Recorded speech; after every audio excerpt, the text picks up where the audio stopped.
Burjeel Geojit life ലൈനിലേക്ക് എല്ലാ മാന്യ പ്രേക്ഷകർക്കും സ്വാഗതം. ഈ പ്രോഗ്രാമിൻ്റെ ഉദ്ദേശം പ്രവാസികളായിട്ടുള്ള നമ്മൾ ഇവിടെ ജീവിക്കുന്ന കാലത്ത് നമ്മുടെ ജീവിതത്തിൽ സാമ്പത്തിക അച്ചടക്കം, അതുപോലെ തന്നെ സാമ്പത്തികമായുള്ള പ്ലാനിങ്, സമ്പാദിക്കുവാനുള്ള ശീലം, നിക്ഷേപ സ്വഭാവം ഇതെല്ലാം വളർത്തിയെടുത്ത് നാട്ടിലേക്ക് തിരിച്ചു പോകുന്ന സമയത്ത് ഇന്ന് നമ്മൾ ജീവിക്കുന്നത് പോലെ സുഖസന്തോഷത്തോടൊരു കുടുംബവുമായി ജീവിക്കാനുള്ള സാമ്പത്തിക സ്രോതസ്സ് ഒരുക്കുക എന്ന ലക്ഷ്യത്തോടു കൂടിയാണ്. ഇതിൻ്റെ ഫലമായി വിവിധ നിക്ഷേപ മാർഗങ്ങളെ സംബന്ധിച്ചാണ് ഓരോ എപ്പിസോഡിലും നമ്മൾ സംസാരിക്കുന്നത്. NTVയിൽ ലൈഫ് ലൈൻ തുടങ്ങിയിട്ട് ഏതാനും വർഷങ്ങൾ കഴിഞ്ഞു. ഞാൻ പ്രതീക്ഷിച്ചിരുന്നത് ഒരുവിധം പ്രേക്ഷകർക്കെല്ലാം തന്നെ വിവിധ നിക്ഷേപ മാർഗങ്ങളുടെ അടിസ്ഥാനപരമായ കാര്യങ്ങളെല്ലാം അറിയാമായിരുന്നു എന്നാണ്. എന്നാൽ പല പ്രേക്ഷകരും വിളിച്ചു പറഞ്ഞത്, ഉദാഹരണമായിട്ട് മ്യൂച്വൽ ഫണ്ടിനെ സംബന്ധിച്ച് തന്നെ അതിൻ്റെ എല്ലാ വിശദാംശങ്ങളും ഞങ്ങൾക്ക് കേട്ടാൽ നന്നായിരുന്നു, ആ അടിസ്ഥാനപരമായുള്ള കാര്യങ്ങൾ മുഴുവൻ മനസ്സിലാക്കുവാൻ ആഗ്രഹമുണ്ട് എന്നാണ്. ആ കാരണം കൊണ്ട് തന്നെ ഇന്ന് നമ്മുടെ ലൈഫ് ലൈൻ ആ ഒരു സബ്ജക്റ്റിൽ ഊന്നൽ നൽകി സംസാരിക്കുവാനാണ് ഉദ്ദേശിക്കുന്നത്. എന്താണ് മ്യൂച്വൽ ഫണ്ട് എന്ന് നമ്മൾ മനസ്സിലാക്കേണ്ടതുണ്ട്. മ്യൂച്വൽ ഫണ്ട് എന്ന് പറയുമ്പോൾ ജനങ്ങളിൽ നിന്ന് ചെറിയ സംഖ്യകളായി പണം സ്വരൂപിച്ച്, അങ്ങനെ സ്വരൂപിക്കപ്പെട്ട പണം ഫണ്ട് ഹൗസുകൾ, അസറ്റ് മാനേജ്മെൻറ്റ് കമ്പനികൾ എന്നെല്ലാം അറിയുന്ന സ്ഥാപനങ്ങൾ അങ്ങനെ ശേഖരിച്ച പണം മുൻകൂട്ടി തീരുമാനിച്ചതിനനുസരിച്ച് വിവിധ മേഖലയിൽ നിക്ഷേപിക്കുകയും ആ നിക്ഷേപത്തിൽ നിന്ന് ലഭിക്കുന്ന ആദായം മൂല്യവർദ്ധനവായോ ആദായമായോ അല്ലെങ്കിൽ ഡിവിഡൻഡായോ നിക്ഷേപകർക്ക് തിരിച്ചു നൽകുക എന്ന ഉദ്ദേശത്തിൽ നടത്തുന്ന ഒരു നിക്ഷേപ സംഭരണ സംവിധാനമാണ് മ്യൂച്വൽ ഫണ്ട്. ഇന്ത്യയിൽ ഏകദേശം 40-ൽ കൂടുതൽ അസറ്റ് മാനേജ്മെൻറ്റ് കമ്പനികളുണ്ട്. ഓരോ അസറ്റ് മാനേജ്മെൻറ്റ് കമ്പനികൾക്കും 100-ൽ കൂടുതൽ നിക്ഷേപ പദ്ധതികളുണ്ട്. ഒരു നിക്ഷേപ പദ്ധതി ഒരു അസറ്റ് മാനേജ്മെൻറ്റ് കമ്പനി ഉണ്ടാക്കിയാൽ അതിൻ്റെ പരിപൂർണമായ വിശദാംശങ്ങൾ അടങ്ങുന്ന ഡോക്യുമെൻറ്റിന് ഓഫർ ഡോക്യുമെൻ്റ് എന്ന് പറയുക. ആ ഓഫർ ഡോക്യുമെൻ്റ് മ്യൂച്വൽ ഫണ്ടുകളെയും ഓഹരി കമ്പോളത്തെയും പരിപൂർണമായി നിയന്ത്രിക്കുന്ന സെക്യൂരിറ്റീസ് എക്സ്ചേഞ്ച് ബോർഡ് ഓഫ് ഇന്ത്യക്ക് സമർപ്പിക്കപ്പെടുന്നു. അങ്ങനെ സമർപ്പിക്കപ്പെടുമ്പോൾ അതിൽ ഞങ്ങൾ ഈ പറയുന്ന മ്യൂച്വൽ ഫണ്ട്, ഉദാഹരണമായിട്ട് റിലയൻസ് ഈക്വിറ്റി ഫണ്ട് എന്ന് പറയുന്നതാണെങ്കിൽ, അല്ലെങ്കിൽ HDFC മിഡ് ക്യാപ് ഫണ്ട് എന്ന പേരിലുള്ളതാണെങ്കിൽ, ഇത് സമർപ്പിക്കപ്പെട്ട് കഴിഞ്ഞാൽ അതിൽ പറയുന്നു മിഡ് ക്യാപ് എന്ന് പറഞ്ഞിട്ടുണ്ടെങ്കിൽ ശേഖരിക്കപ്പെട്ട പണം ഓഹരി കമ്പോളത്തിൽ ലിസ്റ്റ് ചെയ്തിട്ടുള്ള മിഡ് ക്യാപ്പിൽ പെടുന്ന ഓഹരികൾ മാത്രമേ നിക്ഷേപിക്കാൻ പാടുള്ളൂ. ഈക്വിറ്റി ഫണ്ട് എന്ന് പറയുമ്പോൾ അതിന് പറഞ്ഞിട്ടുള്ളത് ലാർജ് ക്യാപ് കമ്പനികളിൽ നിക്ഷേപിക്കാമെന്നാണ് അതുകൊണ്ട് ഉദ്ദേശിച്ചിട്ടുള്ളത്. അങ്ങനെ ആകുമ്പോൾ അത്തരം കമ്പനികളിൽ മാത്രമാണ് നിക്ഷേപിക്കുക. എന്നതുപോലെ തന്നെ ഇന്ത്യയിൽ എത്തിക്കൽ ഫണ്ടുണ്ട്. എത്തിക്കൽ ഫണ്ട് എന്ന് പറഞ്ഞാൽ പലിശരഹിതമായ കമ്പനികൾ, മനുഷ്യന് ഹാനികരമല്ലാത്ത ഉൽപ്പന്നങ്ങൾ ഉൽപ്പാദിപ്പിക്കുന്ന കമ്പനികൾ, ഇങ്ങനെ വിവിധ തരത്തിൽ ആ ഒരു സെഗ്മെൻറ്റിന് അനുയോജ്യമായ കമ്പനികൾ മാത്രം നിക്ഷേപിക്കുന്ന ഫണ്ടുകൾ. കടപത്രങ്ങളിൽ മാത്രം നിക്ഷേപിക്കുന്ന ഫണ്ടുകളെ ഡെറ്റ് ഫണ്ട് എന്ന് പറയും. അതുപോലെ തന്നെ അങ്ങനെ ഗോൾഡിൽ മാത്രം നിക്ഷേപിക്കുന്ന ഫണ്ടിനെ ഗോൾഡ് ഫണ്ട് എന്ന് പറയും. ഇങ്ങനെ വിവിധ തരത്തിലുള്ള ഫണ്ടുകൾ ഉണ്ടായിരിക്കും. ഈ ഫണ്ടുകൾ ഏതെന്ന് ഒരു നിക്ഷേപകന് അതിൻ്റെ അപേക്ഷാ ഫോറം എടുത്താൽ തന്നെ മനസ്സിലാക്കുവാൻ സാധിക്കും. അതിൻ്റെ പേരിൽ നിന്ന് തന്നെ മനസ്സിലാക്കുവാൻ സാധിക്കും. അങ്ങനെ ഒരു മ്യൂച്വൽ ഫണ്ടിൽ നിക്ഷേപിക്കുവാൻ നമ്മൾ തീരുമാനിച്ചു കഴിഞ്ഞാൽ ആ മ്യൂച്വൽ ഫണ്ടിൽ 1000 ഇന്ത്യൻ ഉറുപ്പിക മുതൽ മുകളിലേക്ക് എത്ര വേണമെങ്കിലും ചെയ്യാം. അപേക്ഷ നൽകുവാൻ വേണ്ടത് ചെക്ക് വേണം. NRI ചെക്ക്, പ്രവാസികളായതുകൊണ്ട് NRI ചെക്ക് വേണം. പാൻ കാർഡ് നിർബന്ധമാണ്.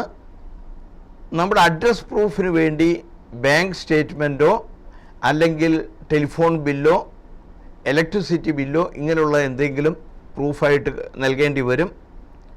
ഇതെല്ലാം ഉണ്ടെങ്കിൽ അപേക്ഷാ ഫോറം ഫില്ല് ചെയ്ത് ഇത്തരം document, passport photo copy, 2 photo, ഇതെല്ലാം കൂടി അപേക്ഷ ഞങ്ങളുടെ ഓഫീസ് പോലുള്ള സ്ഥാപനങ്ങളിൽ നൽകിക്കഴിഞ്ഞാൽ ആ ചെക്കിൽ എത്ര സംഖ്യ എഴുതിയിട്ടുണ്ടോ ആ സംഖ്യ ഏത് ഫണ്ടിലാണ് നിക്ഷേപിക്കുന്നതെന്ന് അതിൽ കാണിച്ചു കാണും. ആ ഫണ്ടിലേക്ക് നമ്മുടെ അക്കൗണ്ടിൽ നിന്ന് പോകുന്നു. അങ്ങനെ പോയി കഴിഞ്ഞാൽ ആ നിക്ഷേപം ഉടനെ തന്നെ മാർക്കറ്റിൽ നിക്ഷേപിക്കപ്പെടുകയാണ് ചെയ്യുന്നത്.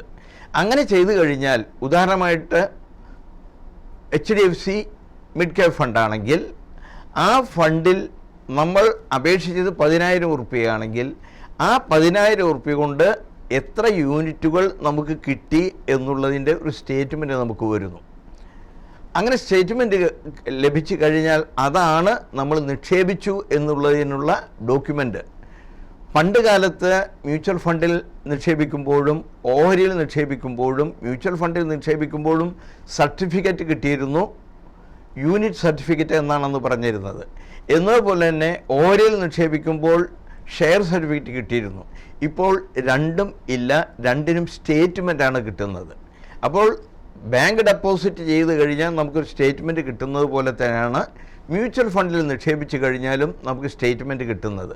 അത് നമ്മൾ നൽകിയ ഇമെയിൽ അഡ്രസ്സിലേക്ക് നമ്മൾ ചേർന്ന് കഴിഞ്ഞാൽ ഉടനെ കിട്ടുന്നു. അതിനും പുറമെ ഈ നിക്ഷേപം തന്നെ 2 തരത്തിൽ ചെയ്യാം. ഒന്ന്, നമ്മുടെ കയ്യിലുള്ള സംഖ്യ മുഴുവനായിട്ട് ഒറ്റ അടിക്ക് നിക്ഷേപിക്കാൻ സാധിക്കുന്നു. അങ്ങനെ നിക്ഷേപിച്ച് കഴിഞ്ഞാൽ ആ നിക്ഷേപിക്കുന്ന സമയത്ത് നമുക്ക് നിർദ്ദേശിക്കാം എനിക്ക് ഡിവിഡൻ്റായിട്ട് ലഭിക്കണം. അങ്ങനെയാണെങ്കിൽ ഈ ഫണ്ട് ഏതെല്ലാം സമയങ്ങളിൽ ലാഭവിഹിതം പ്രഖ്യാപിക്കുന്നു ആ സമയത്ത് ആ ഡിവിഡൻഡ് നമ്മുടെ ബാങ്ക് അക്കൗണ്ടിലേക്ക് വരുന്നു. അതല്ല, ആ ഡിവിഡൻഡ് വീണ്ടും യൂണിറ്റായി വാങ്ങിക്കണമെന്ന് നമുക്ക് നിർദ്ദേശിക്കാനും അവസരമുണ്ട്. അങ്ങനെയാണെങ്കിൽ ആ മ്യൂച്വൽ ഫണ്ടിൽ നിന്ന് ലഭിച്ച ലാഭവിഹിതം ആ ദിവസത്തെ മ്യൂച്വൽ ഫണ്ടിൻ്റെ NAV എത്രയാണോ ആ NAV വെച്ച് വാങ്ങിക്കുന്നു. അപ്പോൾ നമ്മുടെ യൂണിറ്റുകളുടെ എണ്ണം വർദ്ധിക്കുന്നു. ഇതിന് പുറമെ ഗ്രോത്ത് ഓപ്ഷനുണ്ട്. ഗ്രോത്ത് ഓപ്ഷൻ എന്ന് പറയുമ്പോൾ ഈ ഫണ്ടിൽ നിക്ഷേപിച്ചുകൊണ്ടുണ്ടായുള്ള വളർച്ച ലാഭവിഹിതമായി തരുന്നതിന് പകരം അതിൽ തന്നെ വെച്ചുകൊണ്ട് നമ്മുടെ മൂല്യവർദ്ധനവ് ഉണ്ടാകുന്നു. അങ്ങനെ മൂല്യവർദ്ധനവ് ഉണ്ടാകുന്നതിനാണ് ഗ്രോത്ത് ഓപ്ഷൻ എന്ന് പറയുന്നത്. ഇങ്ങനെ 2 ഓപ്ഷനുകളും നമുക്കുണ്ട്. ഇങ്ങനെ ചെയ്യുമ്പോൾ മറ്റൊരു മാർഗത്തിൽ കൂടെ നമുക്ക് നിക്ഷേപിക്കുവാൻ സാധിക്കും. അതായത് SIP എന്ന് പറയുന്ന മാർഗത്തിൽ. SIP എന്ന് പറയുന്നത് സിസ്റ്റമാറ്റിക് ഇൻവെസ്റ്റ്മെൻറ്റ് പ്ലാൻ എന്നുള്ളതിൻ്റെ ഷോർട്ട് ഫോമാണ് SIP. ഇപ്പോൾ നമ്മൾ ഗൾഫിൽ ജീവിക്കുമ്പോൾ നമുക്ക് മെജോറിറ്റി ആളുകൾക്കും മന്ത്ലി സാലറി ലഭിക്കുന്ന ആളുകളാണ്. അപ്പോൾ അങ്ങനെ ആകുമ്പോൾ നമുക്ക് ഒന്നിച്ചൊരു സംഖ്യ ചെയ്യാൻ കയ്യിലില്ലെങ്കിൽ എല്ലാ മാസവും ഒരു നിശ്ചിത സംഖ്യ നമ്മൾ മുൻകൂട്ടി തീരുമാനിച്ച ഫണ്ടിൽ നമ്മുടെ ബാങ്ക് അക്കൗണ്ടിൽ നിന്ന് ഓട്ടോമാറ്റിക്കലി നമ്മൾ നിർദ്ദേശിക്കുന്ന ദിവസം, ഓരോ മാസത്തെയും ഒരു പ്രത്യേക ദിവസം നമ്മുടെ അക്കൗണ്ടിൽ നിന്ന് പോയിക്കൊണ്ടിരിക്കുന്ന ഒരു സംവിധാനത്തെയാണ് SIP എന്ന് പറയുന്നത്. അതിനപേക്ഷിച്ച് കഴിഞ്ഞാൽ നേരത്തെ പറഞ്ഞതുപോലെ എല്ലാ ഡോക്യുമെൻറ്റും ഒരു ചെക്കും മാത്രം നൽകേണ്ടതേ ഉള്ളൂ. ആ ചെക്ക് നൽകിക്കഴിഞ്ഞാൽ ആദ്യത്തെ തവണ ബാങ്കിൽ നിന്ന് ചെക്ക് കളക്ട് ചെയ്തു പോകുന്നു. പിന്നീട് ആ അപേക്ഷയോടൊപ്പം നമ്മൾ സ്റ്റാൻഡിങ് ഇൻസ്ട്രക്ഷൻ കൊടുക്കുന്നുണ്ട് ഓട്ടോ ഡെബിറ്റ് ചെയ്യാൻ. അപ്പോൾ എല്ലാ മാസവും അതേ ഫണ്ടിലേക്ക് നമ്മൾ പറഞ്ഞ സംഖ്യ 10,000 ആണെങ്കിൽ 10,000, 5,000 ആണെങ്കിൽ 5,000, അതിൽ കൂടുതലാണെങ്കിലും കുറവായതിലും എന്തായാലും ആ സംഖ്യ നമ്മുടെ അക്കൗണ്ടിൽ നിന്ന് പോയിക്കൊണ്ടിരിക്കും. ഇങ്ങനെയുള്ള സംവിധാനത്തിന് ഒരു പ്രത്യേക ഗുണമുണ്ട്. ഓഹരി കമ്പോളവുമായി ബന്ധപ്പെട്ടതാണ് മ്യൂച്വൽ ഫണ്ട് നിക്ഷേപം. അങ്ങനെ ആവുമ്പോൾ ഓഹരി കമ്പോളത്തിൽ ഉണ്ടാകുന്ന ഏറ്റക്കുറച്ചിലുകൾ നമ്മുടെ നിക്ഷേപത്തെ ബാധിക്കുക സ്വാഭാവികമാണ്. മാർക്കറ്റിൽ ഉയർച്ച ഉണ്ടായ സമയത്താണ് നമ്മൾ നിക്ഷേപിച്ചതെങ്കിൽ 30,000 ഇൻഡെക്സ് എത്തിയ സമയമുണ്ടായിരുന്നു.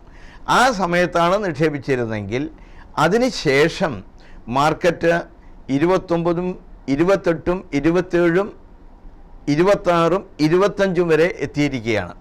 ഈ സന്ദർഭങ്ങളിൽ 30,000 ഉണ്ടാകുമ്പോൾ 10,000 റുപ്യ കൊണ്ട് എത്ര യൂണിറ്റ് വാങ്ങിക്കുവാൻ സാധിച്ചിരുന്നോ അതിനേക്കാൾ കൂടുതൽ യൂണിറ്റാണ് ഇപ്പോൾ 25,000 ഇൻഡെക്സ് വന്നപ്പോൾ നമുക്ക് ലഭിക്കുന്നത്. അപ്പോൾ അതിലുള്ള പ്രത്യേക ഗുണം എന്താണെന്ന് നമ്മൾ മനസ്സിലാക്കേണ്ടതുണ്ട്. മാർക്കറ്റ് കുറയുന്ന സമയത്ത് സാധാരണ വാങ്ങിക്കേണ്ടതാണ്. പക്ഷേ ജനങ്ങളുടെ മനോഭാവം അത്തരം സമയങ്ങൾ മാർക്കറ്റിൽ നിന്ന് അകന്നു നിൽക്കലാണ്. പക്ഷേ SIP ആണ് ചേരുന്നതെങ്കിൽ നിർബന്ധപൂർവം അത്തരം അവസരങ്ങൾ നമ്മൾ നിക്ഷേപിച്ചുകൊണ്ടിരിക്കുകയാണ്. അങ്ങനെ നിക്ഷേപിച്ചു കൊണ്ട് ഇരിക്കുന്നതിനാൽ എന്തു സംഭവിക്കുന്നു? നമ്മുടെ നിക്ഷേപത്തിൻ്റെ ഏവറേജ് കോസ്റ്റ് കുറവായി വരുന്നു. സാധാരണ ഇത്തരം ഇൻവെസ്റ്റ്മെൻറ്റുകളെല്ലാം ചെയ്യാറുള്ളത് ദീർഘകാലത്തേക്ക് വേണ്ടിയാണ്.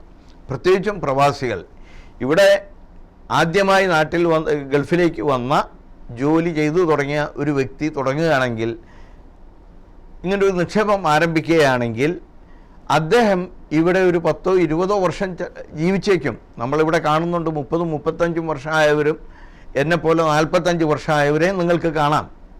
ഇങ്ങനെ താമസിക്കുമ്പോൾ, ഗൾഫ് മേഖലയിൽ താമസിക്കുമ്പോൾ നമ്മളിങ്ങനെ നിരന്തരം നിക്ഷേപിച്ചുകൊണ്ടേ ഇരിക്കുമ്പോൾ സംഭവിക്കുന്നത് എന്താണെന്ന് പറഞ്ഞാൽ ഈ ഏറ്റക്കുറച്ചിലുകളെല്ലാം നമുക്ക് ഗുണകരമായി തീരുകയും നമ്മൾ നാട്ടിലേക്ക് തിരിച്ചു പോയാൽ നമുക്ക് വളരെ സുരക്ഷിതമായ ഒരു നിക്ഷേപം ഉണ്ടാകുന്ന അവസ്ഥ ഉണ്ടാവുകയും ചെയ്യും. ഈ പ്രോഗ്രാമിൻ്റെ ലക്ഷ്യമായി പറഞ്ഞത് തന്നെ നമ്മൾ നാട്ടിലേക്ക് തിരിച്ചു നിന്ന് കഴിഞ്ഞാൽ ഇന്ന് ജീവിക്കുന്നതിന് തുല്യമായൊരു ജീവിതം നാട്ടിൽ തുടരുവാൻ സാധിക്കുക എന്നാണ്. നമുക്ക് മനസ്സിലാക്കാൻ സാധിച്ചിട്ടുള്ളത്, നമ്മൾ കൃത്യമായി നമ്മുടെ കുടുംബത്തിൻ്റെ ചെലവിന് നാട്ടിലേക്ക് അയക്കുന്നുണ്ടെങ്കിലും അപൂർവം കുടുംബങ്ങൾ മാത്രമാണ് നമ്മൾ അയക്കുന്ന സംഖ്യയിൽ നിന്ന് എന്തെങ്കിലും മിച്ചം വെക്കുകയോ നിക്ഷേപിക്കുകയോ ചെയ്യാറ്. അപ്പോൾ അതുകൊണ്ട് തന്നെ നമ്മൾ തിരിച്ചു ചെല്ലുമ്പോൾ നമുക്ക് തന്നെ ഒരു നിക്ഷേപ സ്രോതസ്സ് ഉണ്ടായിരിക്കുകയും അതിൽ നിന്ന് നമുക്ക് ഒരു നിശ്ചിത വരുമാനം കിട്ടുവാനുള്ള സാധ്യത ഉണ്ടായിത്തീരുകയും നിർബന്ധമാണ്. അങ്ങനെ ചെയ്യാൻ വേണ്ടി ഓരോ പ്രവാസിക്കും ഏറ്റവും ചെറിയ തോതിൽ ഏറ്റവും നിഷ്പ്രയാസമായി ചെയ്യുവാനുള്ളൊരു സംവിധാനത്തെ ആണ് SIP എന്ന് പറയുന്നത്. ഇങ്ങനെ ചെയ്ത് ഒരു വ്യക്തി 20 വർഷം ഇവിടെ ജീവിക്കുകയും നാട്ടിലേക്ക് തിരിച്ചു പോവുകയും ചെയ്താൽ 10 വർഷം 10,000 റുപ്യ വെച്ച് ഓരോ മാസവും ചെയ്തിരുന്നെങ്കിൽ ഈ 10 വർഷം കൊണ്ട് നമ്മൾ ചെയ്തിരിക്കുക 12 ലക്ഷം ഉറുപ്പികയാണ്. ഈ 12 ലക്ഷം ഉറുപ്പിക ഇന്നത്തെ സാഹചര്യത്തിൽ 10 ലക്ഷം ഇന്നു മുതൽ 10 വർഷങ്ങൾക്ക് മുമ്പ് ചെയ്തിട്ടുള്ള ആളുകളുടെ അവസ്ഥ ഇന്ന് നോക്കിക്കഴിയുമ്പോൾ അവർ ചെയ്ത 12 ലക്ഷം ഉറുപ്പിക ഇപ്പോൾ ഏകദേശം 30 ലക്ഷം ഉറുപ്പികയോളം അതിൽ കൂടുതലോ ആയിട്ടുള്ള അനുഭവം നമുക്കിപ്പോൾ കാണാൻ സാധിക്കുന്നുണ്ട്. അങ്ങനെയാണ് ഇന്നു മുതൽ ഒരാൾ തുടങ്ങുകയും 10 വർഷം കഴിഞ്ഞ് നാട്ടിലേക്ക് പോവുകയും ആണെങ്കിൽ 30,000 ഉറുപ്പിക അദ്ദേഹത്തിൻ്റെ അക്കൗണ്ടിൽ ഉണ്ട് എന്ന് നമ്മൾ പ്രതീക്ഷിക്കുന്ന 30 ലക്ഷം ഉറുപ്പികയിൽ നിന്ന് ഓരോ മാസവും എടുത്ത് ഉപയോഗിക്കാൻ സാധിക്കും. എന്ന് പറയുമ്പോൾ ഇന്ന് നമ്മൾ ഓരോ മാസവും അടക്കുന്ന സംഖ്യ എത്രയാണോ അതിൻ്റെ 3 ഇരട്ടി നമുക്ക് നാട്ടിലേക്ക് തിരിച്ചു പോയ സമയത്ത് പ്രതിമാസം എടുത്ത് ഉപയോഗിക്കാൻ സാധിക്കും എന്നാണ് അതിൽ നിന്ന് മനസ്സിലാക്കുന്നത്. അതുകൊണ്ട് തന്നെ ഇത്തരം സംവിധാനം ഓരോ പ്രവാസിക്കും ഉണ്ടായിരിക്കണം. ഇനി മറ്റൊരു കാര്യം മനസ്സിലാക്കേണ്ടത്, നമ്മൾ 10 വർഷം ചെയ്തപ്പോൾ ഉണ്ടായ കാര്യമാണ് നമ്മൾ മനസ്സിലാക്കിയത്. അതേസമയം അത് 20 വർഷമാവുമ്പോൾ 10 വർഷം കൊണ്ട് 30 ലക്ഷം ആയ അനുഭവം നമ്മുടെ മുമ്പിൽ ഉണ്ടെങ്കിൽ 20 വർഷമായാൽ എല്ലാവരും പ്രതീക്ഷിക്കുക 30-ന് പകരം 60 ലക്ഷം ആവുന്നതാണ്. യഥാർത്ഥത്തിൽ അതല്ല ആവുന്നത്. ഏകദേശം 1 കോടി ഉറുപ്പിക ആവാനുള്ള സാധ്യതയാണ് അപ്പോൾ നമ്മൾ കാണുന്നത്. അതായത് 3 ഇരട്ടിയായി 10 വർഷമെങ്കിൽ നമ്മൾ 20 വർഷം കൊണ്ട് അടച്ച 2,40,000 എന്ന് പറയുന്ന സംഖ്യ ഏറ്റവും ചുരുങ്ങിയത് 4 ഇരട്ടി ആയ ആ മൊത്തം എമൗണ്ട് 4 ഇരട്ടി ആയ ചിത്രമാണ് നമുക്ക് കാണുവാൻ സാധിക്കുന്നത്. അപ്പോൾ എന്തു സംഭവിക്കും? 1 കോടി റുപ്യ ആയ അവസ്ഥയാണ് ഉള്ളതെങ്കിൽ നമുക്ക് നിഷ്പ്രയാസം ആ സംഖ്യയിൽ നിന്ന് ഓരോ മാസവും 1 ലക്ഷം റുപ്യ നമ്മുടെ ചെലവിന് എടുക്കുവാൻ സാധിക്കും. ഈ പ്രോഗ്രാം കണ്ടുകൊണ്ടിരിക്കുന്ന പലരും 10ഉം 20ഉം അതിൽ കൂടുതലും വർഷം ഗൾഫിൽ ജീവിച്ചവരാണ്. അതിൽ പലർക്കും ഞാനിവിടെ സൂചിപ്പിച്ച 10,000 റുപ്യയല്ല, അതിൽ എത്രയോ കൂടുതൽ വേണമെങ്കിൽ നിക്ഷേപിക്കുവാൻ സാധിക്കുമായിരുന്ന ആളുകളാണ്.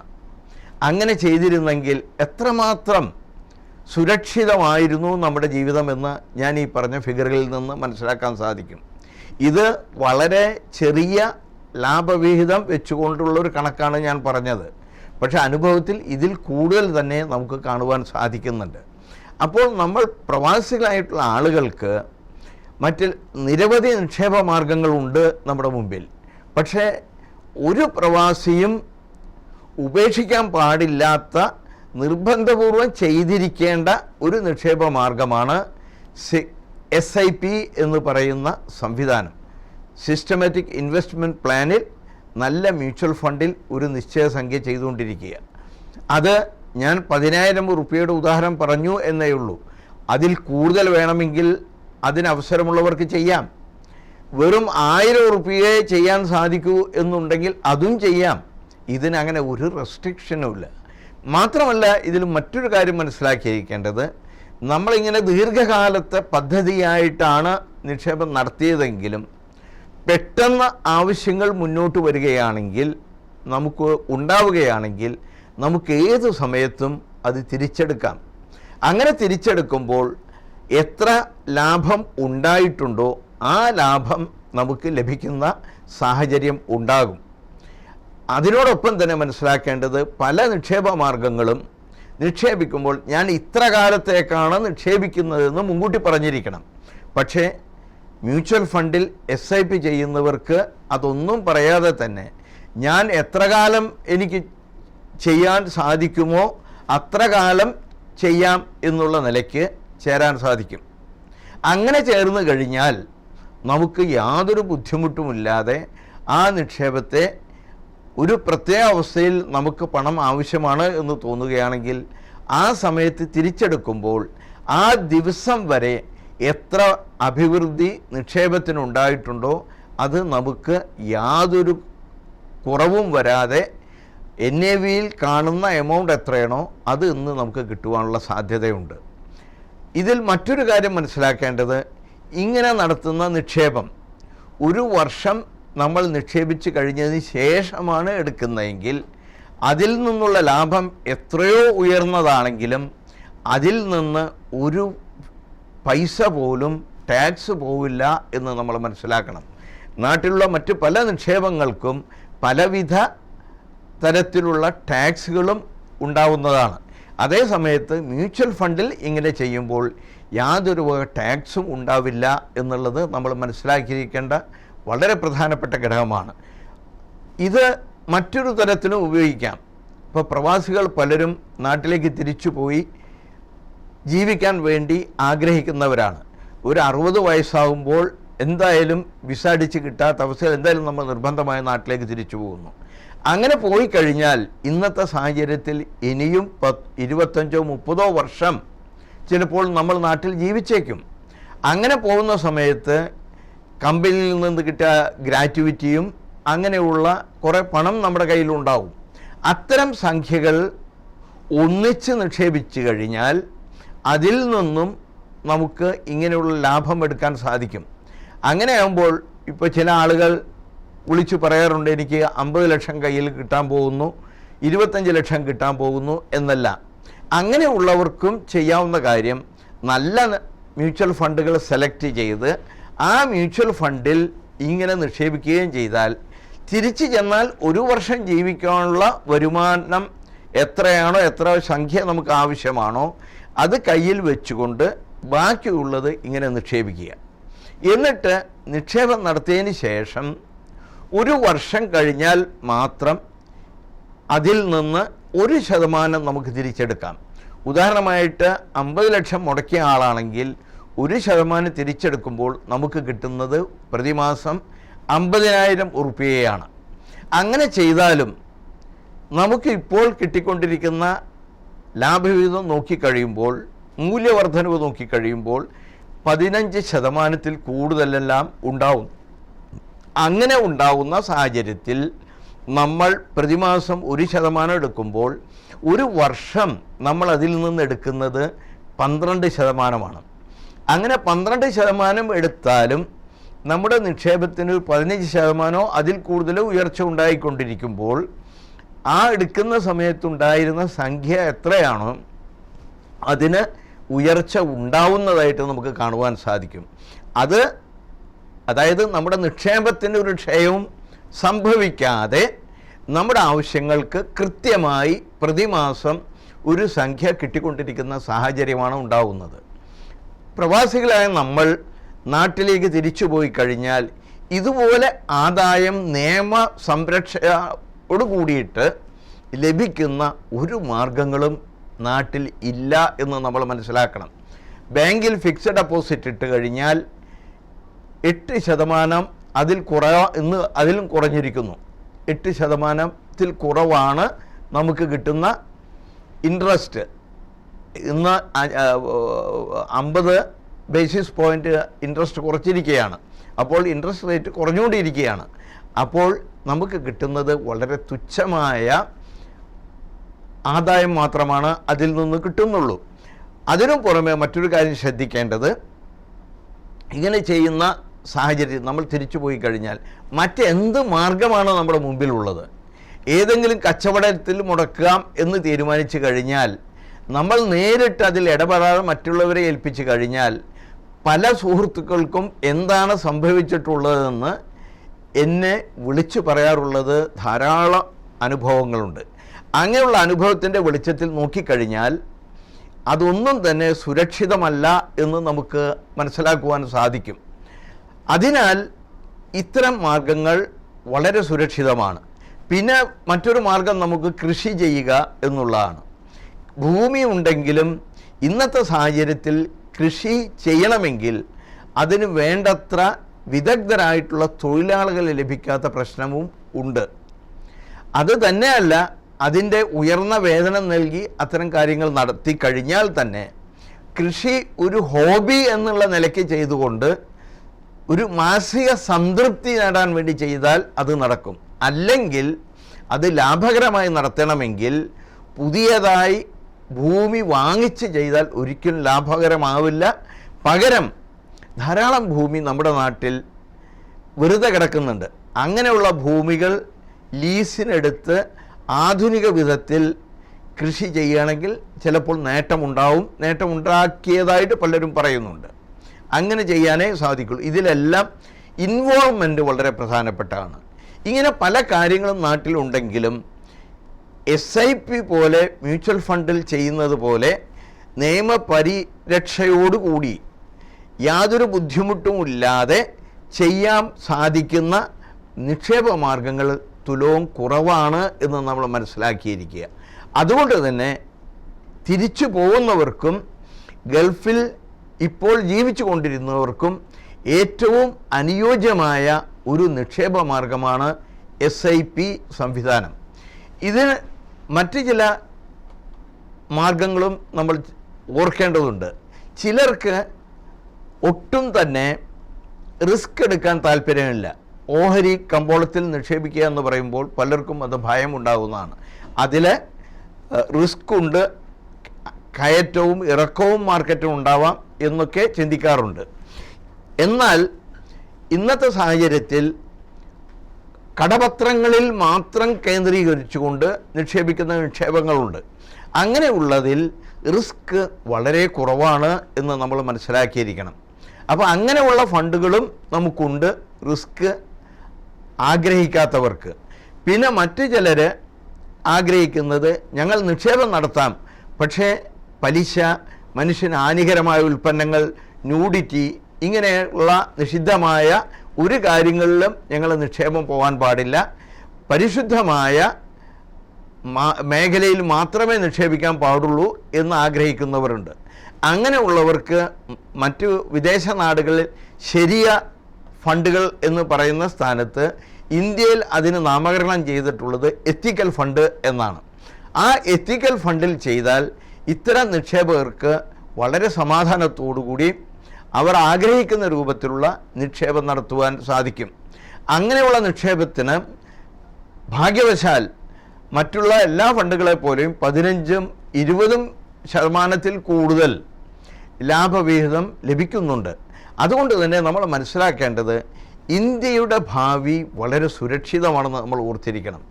ഇന്ത്യയിലെ മേക്ക് ഇൻ ഇന്ത്യ, അവർ ഡിജിറ്റൽ ഇന്ത്യ എന്നൊക്കെ പറയുന്ന, അല്ലെങ്കിൽ നൈപുണ്യം, തൊഴിൽ നൈപുണ്യം വർദ്ധിപ്പിക്കൽ, ഇങ്ങനെ പല മേഖലകളെയും ശക്തിപ്പെടുത്താനുള്ള ഒരു ശക്തിയായ തീരുമാനം ഗവൺമെൻറ്റിൻ്റെ ഭാഗത്തുണ്ട്. ധാരാളം വ്യവസായങ്ങൾ ഇന്ത്യയിലേക്ക് വരുന്നുണ്ട്. ധാരാളം ഇന്ത്യക്കാർക്ക് തൊഴിൽ നൈപുണ്യം നേടുവാനുള്ള, വർദ്ധിപ്പിക്കുവാനുള്ള അവസരം ഉണ്ടാവുന്നുണ്ട്.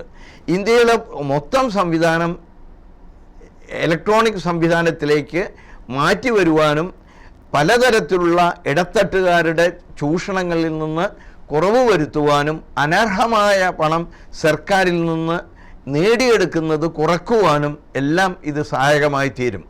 ഇങ്ങനെയുള്ളൊരവസ്ഥ വന്നു കഴിഞ്ഞാൽ അധികം താമസിയാതെ ഇന്ത്യൻ സമ്പദ് വ്യവസ്ഥയ്ക്ക് കൂടുതൽ ശക്തി ആർജിക്കുവാനുള്ള എല്ലാവിധ സാധ്യതയും നമ്മുടെ മുമ്പിൽ കാണുന്നുണ്ട്.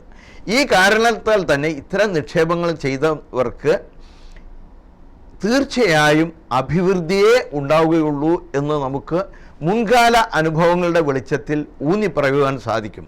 അതുകൊണ്ട് ഇന്ന് നമ്മൾ കേന്ദ്രീകരിച്ച് സംസാരിച്ചത് മ്യൂച്വൽ ഫണ്ടിൻ്റെ വിവിധ വശങ്ങളെ സംബന്ധിച്ചാണ്. അടുത്ത ആഴ്ച ഞാൻ സംസാരിക്കുവാൻ ഉദ്ദേശിക്കുന്നത് പലരും ആവശ്യപ്പെട്ടതിൻ്റെ ഭാഗമായിട്ട് തന്നെ എന്താണ് ഓഹരി, എങ്ങനെയാണ് അത് നിക്ഷേപിക്കുന്നത്, എന്താണ് അതിൽ നിന്ന് ലഭിക്കുന്ന ലാഭം, എന്ത് സംവിധാനത്തിനാണ് ലഭിക്കുന്നത് എന്നീ വിഷയങ്ങളാണ് സുദീർഘമായിട്ട് വിശദീകരിക്കുവാൻ ഉദ്ദേശിക്കുന്നത്. അതുകൊണ്ട് ഇന്ന് മ്യൂച്വൽ ഫണ്ടിനെ പറഞ്ഞതിനെ സംബന്ധിച്ച് ആർക്കെങ്കിലും സംശയമുണ്ടെങ്കിൽ, ഇന്ന് ആർക്കും വിളിക്കുവാൻ അവസരം കിട്ടിയിട്ടില്ല, എൻ്റെ നമ്പറുകൾ ഇവിടെ പറയുന്നുണ്ട്. എൻ്റെ മൊബൈൽ നമ്പർ 05064678001. അതുപോലെ ഞങ്ങൾ ഓഫീസ് നമ്പറുകൾ നൽകുന്നു. ഈ ഓഫീസ് നമ്പറിലോ എൻ്റെ സ്വന്തം നമ്പറിലോ അല്ലെങ്കിൽ എൻ്റെ ഇമെയിൽ ID kvshams@gmail.com എന്ന ഇമെയിൽ IDയിലോ അന്വേഷിച്ച് കഴിഞ്ഞാൽ ഇതിൻ്റെ ഡീറ്റെയിൽസ് പരിപൂർണമായും നിങ്ങൾക്ക് നൽകുന്നതാണ്.